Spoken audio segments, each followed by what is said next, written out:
presents The Bob Hope Show, transcribed direct from Hollywood with Les Brown and his band of renown. For Jello, yours truly, Bill Goodwin.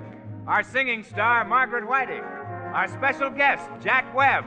And here he is, Bob Hope.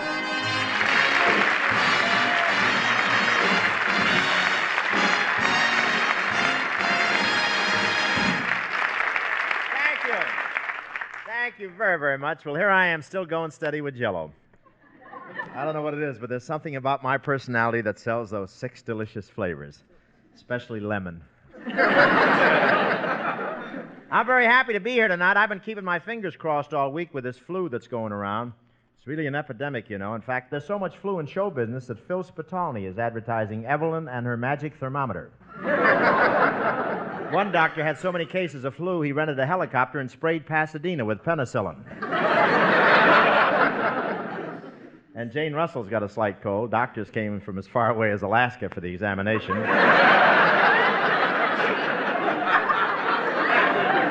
I was right there with my stethoscope. I was hoping for a quarantine. And, you know, everyone thought Marie Wilson had the flu because she bought a couple of handkerchiefs with her to the studio. But it turned out they were her costume. She gets the flu now, she's really in trouble. And those cold germs are everywhere. On the Lawrence Welk show, that bubbling music is now done with Alka-Seltzer. I tuned in and heard Crosby singing the other night. I'm sure he's sick.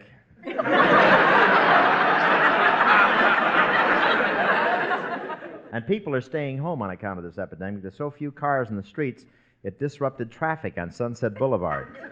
To have an accident now, you have to make an appointment. And I hear that Phil Harris is flat on his back. Of course, with Phil, that doesn't necessarily mean anything. It could just be hardening of the old Forester. Phil Harris really does have an ailment, you know. He has termites. He got them from breathing in too much sawdust. I got the sniffles and rushed to Hollywood Hospital last night, and I must have gotten in the wrong entrance. At 3 a.m, a nurse woke me up and said, "Congratulations, it's a 7-pound boy." But there's one sure remedy for flu. You drink a glass of hot lemon juice while breathing into a paper bag with a belladonna plaster on your back, and at the same time you inhale menthol in your nose while you keep your feet in a hot mustard bath. On second thought, it's easier just to go.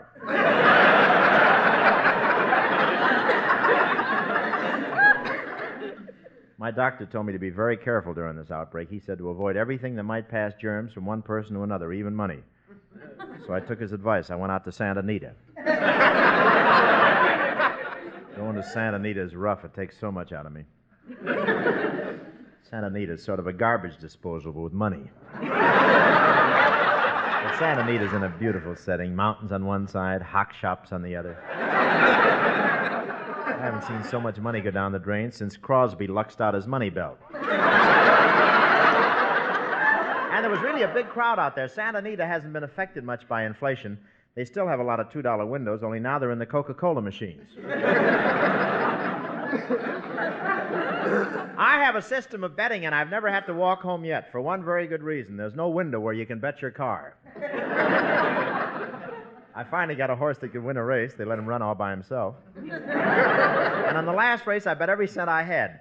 And my horse would have won, but he had a cautious streak in him. He followed along behind the other horses yelling, "This is just reckless, fellas, going so fast in all this smog."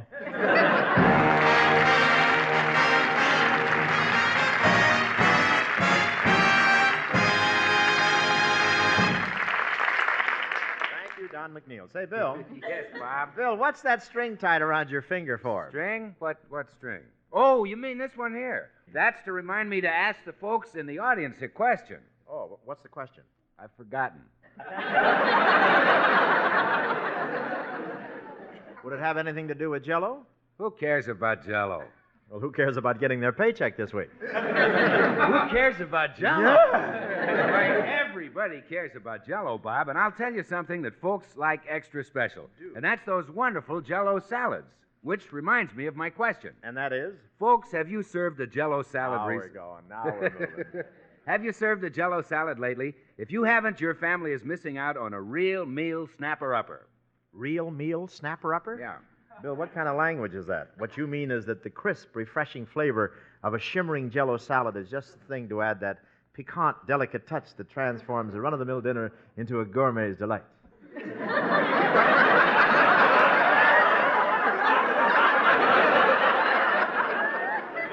Yeah, like I said, a real meal snapper-upper. Yeah. And, folks, a Jello salad helps you avoid that last-minute rush at mealtime. Make it in the morning, set it in the refrigerator, and forget about it. And then when dinner time rolls around, there's no fuss or bother required. All you have to do is set that cool, colorful Jello salad on the table and let the family do the rest. Yeah, and gals, you'd better get your own share early, because take my word for it, once the kids get at that Jello salad, man, it goes. Well, they eat it all, huh? And Bill, my kids even eat the shimmer. Well, take the hint, gals. Make a Jello salad for your family tomorrow.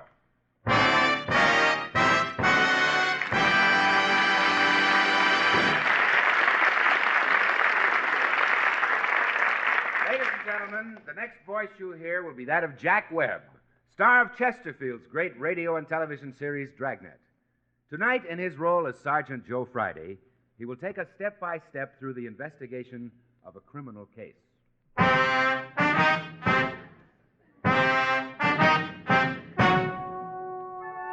It was Monday, January 20th. It was cool in Los Angeles, topcoat weather. I was working the day watch out of homicide. My name's Friday. The boss, Captain Kresnik, told me to expect a new partner. I don't know too much about this officer. He's just been transferred to the detective division. Supposed to be a hot shot. Now, we'll see. 9:40 a.m. The door opened. Anyone for criminals? Who are you? I'm Officer Hope. Captain Kresnik told me to report here. Are you Sergeant Friday? That's right. Well, we're detectives. Let's catch a crook.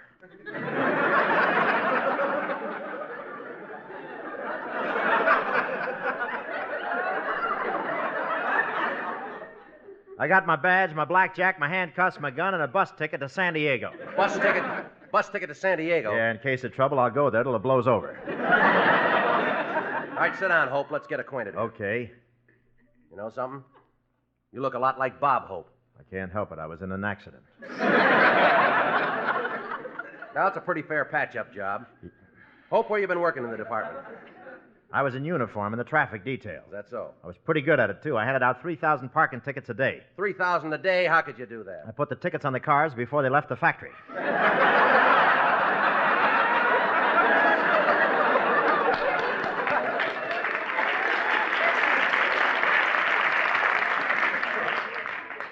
Well, it sounds like you enjoy your work. Yeah, I love being in the force. I've always been a cop. Always? Sure. The day I was born, the doctor slapped me, and I arrested him for assault and battery. Well, now you're in the detective division. Yeah, and I figure I ought to do pretty good. I can smell a crime a mile away. Yeah, well, you sure got the equipment. Thank you.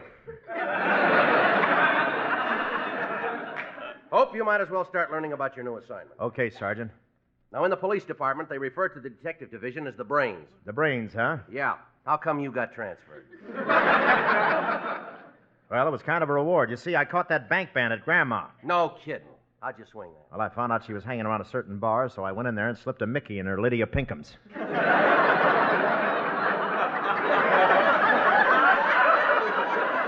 Nice work. It was a real struggle taking her in. I got hurt. You did, huh? Yeah, I backed into one of her knitting needles. When I was questioning her, I had the feeling she kind of went for me. Yeah, you'd make a lovely couple. Oh,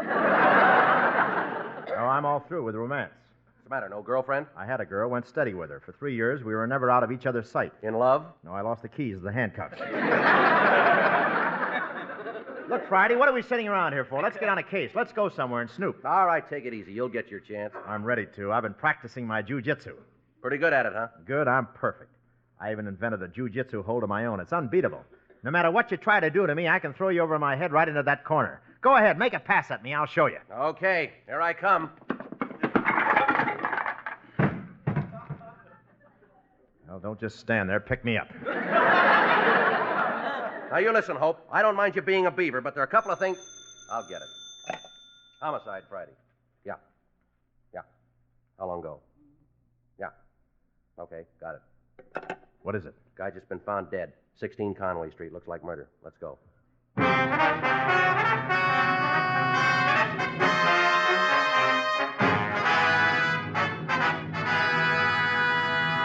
10:16 a.m. Hope and I got a car out of the police garage and headed for Hollywood. 10:42, we arrived at 16 Conway Street. It was one of those white stucco apartment hotels. We parked the car, and on the way in, I got all the available facts from the patrolman on duty at the door. The murdered man's name was Barney Dean. He was a theater... He was a theater manager, lived alone. Seemed to be a respectable citizen. Or was a respectable citizen. One of the tenants in the building had discovered the body and called the police. 11 a.m. Hope and I entered the murdered man's apartment. The coroner was there, just getting ready to leave. Hi, Doc. Yeah, hello, Sergeant. That's the body right there. Who's this with you? Oh, that's my partner, Detective Hope. New man, first case. Hello, son. First case, huh? Ever see a real stiff stretched out before? Yes, New Year's Eve.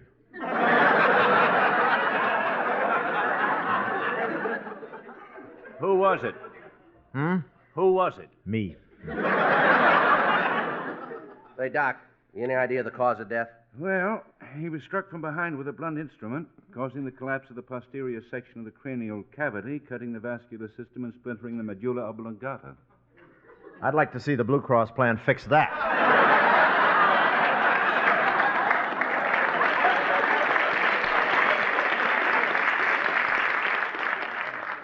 Well, I gotta be on my way. Good luck with your first case, son. Thanks, Doc. And if you're ever down at the morgue, be sure and drop in. Okay, and if you're not there, I'll lie down and wait for you. So long, Friday. Man, I wouldn't have his job for anything, fooling around with stiffs at the morgue all day. Yeah, same thing when he gets home. He lives in Pasadena. Hey, Friday, I got a feeling about this case. I think that guy laying there on the floor was leading a double life. Respectable theater manager half the time, hoodlum the other half. Are you kidding? No, you can never tell. Just last week, the FBI picked up an innocent-looking guy who had a terrific racket. What was he doing? Smuggling Democrats into Washington. Oh, I'm sorry, Friday, sorry. Sometimes my sense of humor almost gets away from me. Yeah, well, you can't blame it for trying. All right, we got work to do here, Hope. Grab this tape measure and take some measurements. I'll write them down. Right. Here we go. Distance from body to floor, 11 feet. 11 feet. Distance to window, 39 inches. Right. Neck, 13 inches. Waist, 26 inches. Hips, 33 inches. Hope, get away from that wall. Stop measuring that Marilyn Monroe calendar. Thanks. Another minute and my badge would have melted. See you later, honey. What's going on here? What's all the excitement? Who are you? I'm the landlady, and I... Oh, Mr. Dean, what's happened? Get up off the floor. You'll catch your death of cold. Look, lady, we're afraid there's been some trouble here. Mr. Dean is dead. What? Well, don't just stand around. Do something. Call the automobile club. All right, now calm down, ma'am. We're police officers. We'd just like to ask you a few questions here. Police officers? That's right. I'm Sergeant Friday. This is Detective Hope. How do you do? Oh, I've seen your face before. Have you been in an accident? Ma'am. Ma'am, there's been a murder. Poor Mr. Dean. Oh, you two were friendly. Oh, yes. We even took dancing lessons together. Now I'll have to call up and cancel. That's right. It takes two to tango. Lady, where were you yesterday? Right here in the building, in my apartment on the ground floor. I watched television all day long. I didn't leave my TV set for a minute. Why not? I heard a rumor Lucille Ball might do it again. Look, lady, how does it happen you weren't here when Mr. Dean's body was discovered? I was out doing my shopping. Shopping, eh? Yes. I bought eggs, butter, milk, bread, and, of course, Jello. All right, what do you mean? Of course, Jello. Why, now's the time for Jello. It's America's favorite dessert. I always buy it. Jello has a delicious, fruity, rich flavor, and it's so easy to prepare. Oh, goodness me, nobody should be without it. I'm never without it. I sleep with my head between two bowls of Jello. I just lie there all night long, quivering. All right, I'll handle this, Hope. Okay, Friday. Now, let's get this straight, ma'am. You say you've been down at the store buying Jello. That's right. Strawberry, raspberry, cherry, orange, lemon, and lime. How does her alibi sound to you, Hope? Delicious. Well, we'll have to check her story. How do we know she was out buying Jello this morning? I'd be a fool not to. After all, Jello is such a delicious, delicately flavored dessert, and so colorful. You can make wonderful salads with it, and what's more, Jello is economical. You save money when you buy Jello. How about this? A long-playing landlady. All right, are you taking notes on this, Hope? Sure, I've got 3 pages full. All right, let's hear them. Okay, here's page 1. Remind Dolores that now is the time for Jello. Page 2. Try Jello salad for Saturday lunch. Page 3. Get new combination lock for the Jello cupboard. A new combination lock. Yeah, the other night I found one of the kids standing by the Jello cupboard sandpapering his fingertips. Oh, you're some detective. Hope you'll never learn how to catch a crook. No, but I sure know how to hold a sponsor. All right, come on now. Let's get on with this investigation. Lady, so far all we have is your word that you were out shopping this morning. That's not good enough. Can you prove that? Why, sure. I've got the proof right here in the shopping bag. All right, let's see it. There. Yeah, looks like Jello to me. Looks like money to me. Well, that's all, ma'am. We won't need you anymore. Thank you. Bye, Mr. Friday. Bye. Bye, Mr. Hope. Goodbye. Bye, Mr. Dean. Don't wait for an answer. That's a nice old character. Yeah, real cool Grandma Moses. Well, we got work to do here. Yeah, let's go downtown and report.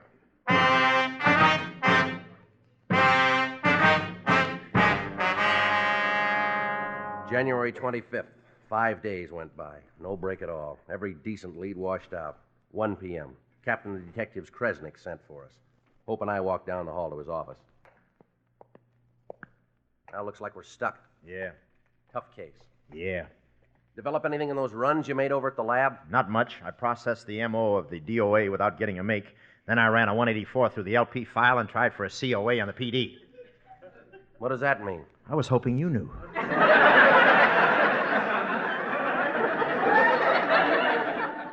Well, here we are. Let's go in and get it over with. Come in. Captain? Well, Friday, Hope, what about it? 5 days have gone by, you haven't made any progress. Now, this case is a Lulu. Not one decent lead. Well, there was some evidence. What about the fingerprints found on the scene? They turned out to be Officer Hope's, sir. There were some footprints. Officer Hope's, too, sir. And a handkerchief. Officer Hope's. Well, what about the pretty blonde girl in the silk wrapper across the hall? Well, I'm not on duty all the time, you know.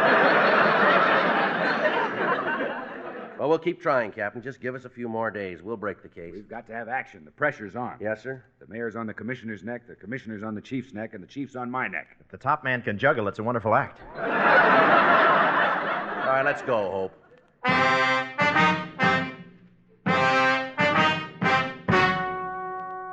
In police work, you take the tough with the good. This case was one of the tough ones. But just when it looked bad, we got a break. Through an informant, we learned the murdered man had a girlfriend. She was a singer in a joint over on the east side, the Kit Kat Club. 11:31 p.m. Hope and I got a squad car and headed for the Kit Kat Club. Down through Lower Main Street, the toughest section of L.A. Not very classy, is it? Skid Row, cesspool of the city. Gin mills, hock shops, flea bag hotels. This is the bottom. Nobody lives down here but the cheap crooks, winos, and stumblebums. Would you mind stopping at that next house? What for? I want to see if I got any mail today.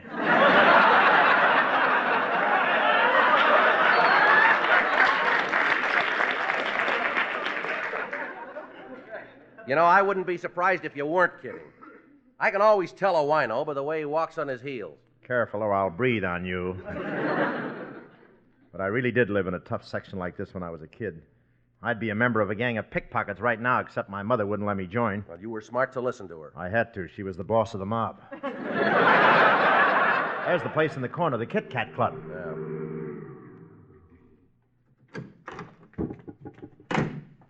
Now, watch your step in here. There may be fireworks. Don't worry. Us Hopes have a steady eye.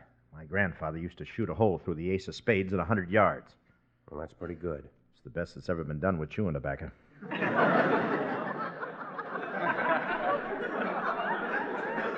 All right, here's the door. You go first. You're the sergeant. You go first. All right, come on. Hey, mister, you the manager of this place? That's right. What ca- Oh, officers. Well, step up to the bar. I'll pour you boys a drink. Oh, no, thanks. No, thanks. No, thanks. Well, just a little one.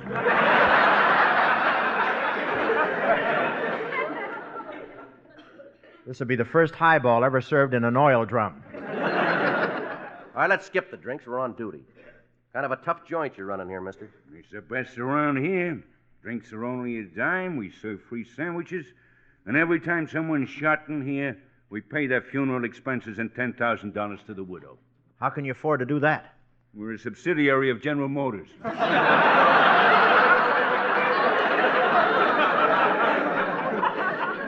Now, look, we want to talk to a girl you got working here. Your singer.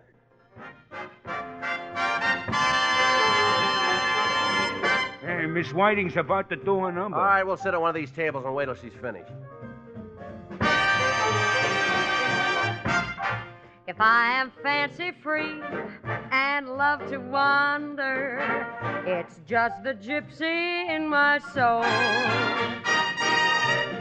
There's someone calling me from way out yonder. It's just the gypsy in my soul. I've got to give vent to my emotions.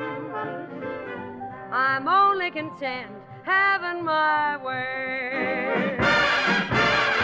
There is no other life of which I'm fonder.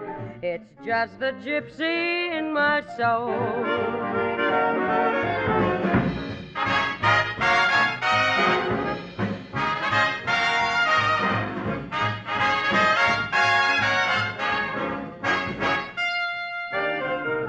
If I'm fancy-free and I love to wander, it's just the gypsy in my soul. There's someone calling me from way out yonder. It's just the gypsy in my soul. No cares, no strings. Gonna have wings. That's why I'm fancy free and I love to wander. It's just the gypsy in my soul, in my soul. It's just the gypsy in my soul.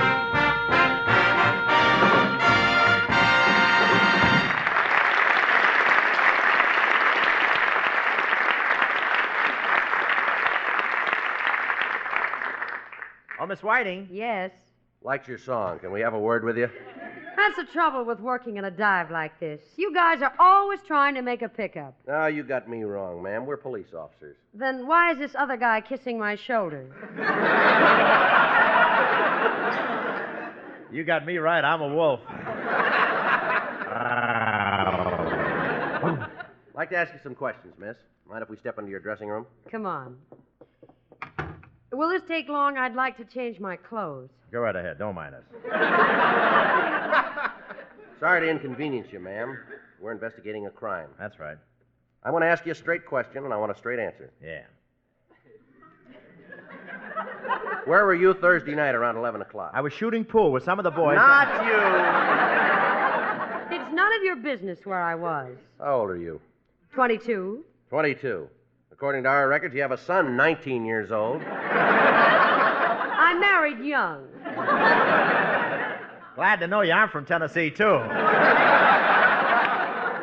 I don't know what this is all about, but I assure you I have nothing to do with it. Oh, yeah, I wish I could believe that, sister. You got a record as long as my arm. In 1946, you were arrested for rolling a drunk. Was my boyfriend, and he wasn't drunk. He was plastered. The charge says you were rolling him. It's the only way I could get him home. I think we're making a mistake, Sarge. She's just a sweet kid. She can't be mixed up in this. Are you kidding? 16 stolen cars in the last 5 years, 4 mink coats, 5 diamond wristwatches. Why, this dame will go for anything that's fast and loose. She will? Stay right here, baby. I'll go home and get my straw hat and send.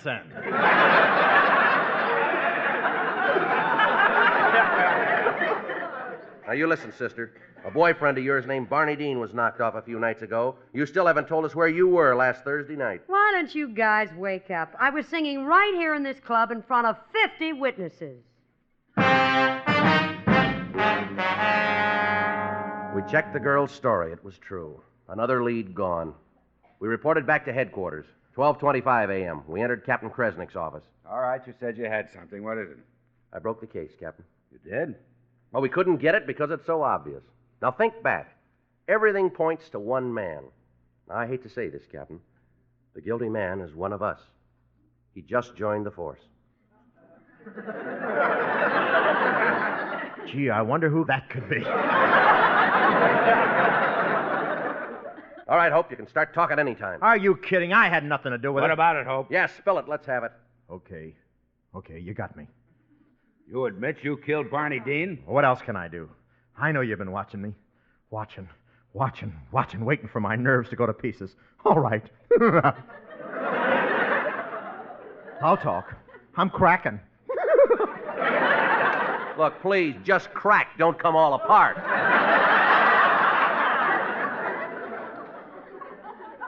Sorry, I didn't mean to be messy.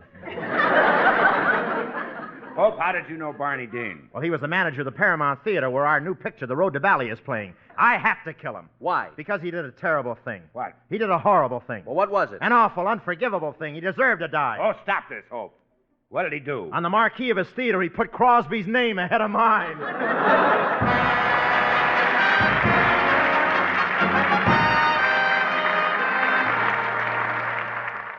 We'll see you next week, folks. And don't forget, make a point of serving a Jello dessert or a Jello salad sometime during the next few days, will you? Take it from old Papa Hope. The whole family will love it. And say, folks, if that Jello supply of yours is getting low, how about stopping off at your grocer's tomorrow for a new set? And when you do, tell him Bob sent you, will you? Well, that just about winds it up, ladies and gentlemen. I want to thank Jack Webb, star of Dragnet, for being with us tonight. And I hope the police departments that were listening in will forgive me for joining them temporarily. It was all in fun. I know we all appreciate the great job those boys do for us. Every man who wears the badge of law risks his life for us every morning when he goes to work. These are the guys who hold the line on the home front, protecting our children, our homes, our communities. They deserve all the support we can give them. Thank you.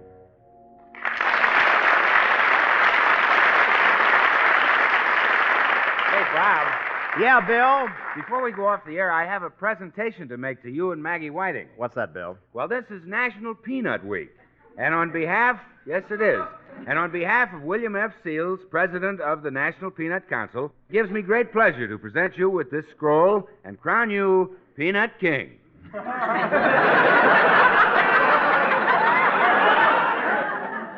Something like this happens every time I turn and show my profile.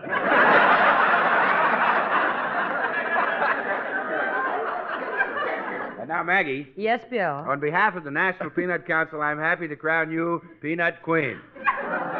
Well, thank you, Bill, and of course I'm very grateful to the peanut growers for this honor. That goes for me, too. Thanks, and on with the ball. Peanut butter for everybody.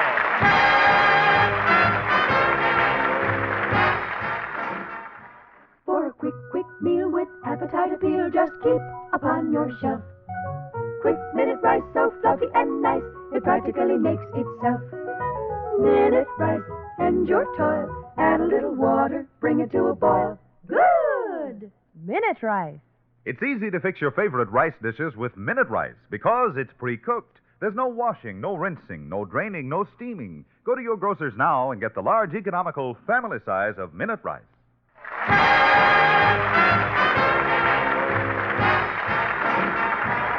Be sure to listen to the Bob Hope Show next week from Hollywood with our special guest, Jane Wyman.